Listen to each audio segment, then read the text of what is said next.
తెలుగుదేశం పార్టీకి ఒక 4 నుంచి 5 మంత్రి పదవులు వస్తాయి ఆంధ్రప్రదేశ్లో అన్నటువంటిది ఇప్పుడు ఒక సెక్షన్ ఆఫ్ మీడియా ప్రొజెక్ట్ చేసుకొస్తుంది, సోషల్ మీడియా ప్రొజెక్ట్ చేసుకొస్తుంది.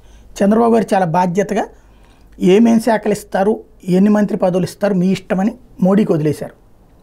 వాళ్ళిద్దరూ బాధ్యతగానే ఉన్నారు. కాబట్టి ఈలోపు ప్రచారం రకరకాలు నడుస్తుంది. ప్రాక్టికల్గా ఆలోచిద్దాం. ఇప్పుడు కేంద్రంలో వాళ్ళకి ఇతర పార్టీలు చాలా కలిసినాయి, ఏదో ఒక పదవులు ఇవ్వాలా. రెండవది సొంతగా అటు బీజేపీ వాళ్ళకి ఇచ్చుకోవాలి, ప్రధానమైనటువంటి శాఖలు వాళ్ళ దగ్గర అట్టు పెట్టుకోవాలా.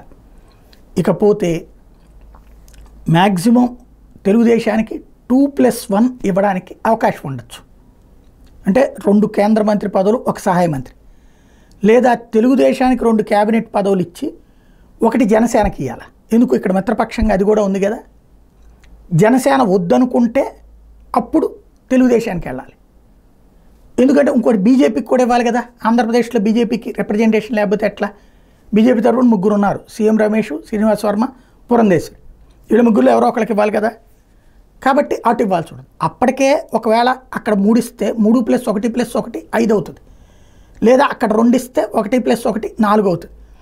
మ్యాక్సిమం 4 ఇవ్వడానికి ఏమన్నా ఆంధ్రప్రదేశ్లో అవకాశం ఉంటుందేమో, కానీ నా దృష్టిలో ఒక 6 7 ఇవ్వడం అంటే చాలా పెద్ద సంచలనం అవుతుంది. ఎందుకంటే అప్పుడు మిగతా రాష్ట్రాల్లో కూడా అదే లెక్కలు వస్తాయి. కాబట్టి ఏం జరుగుతుందో చూద్దాం.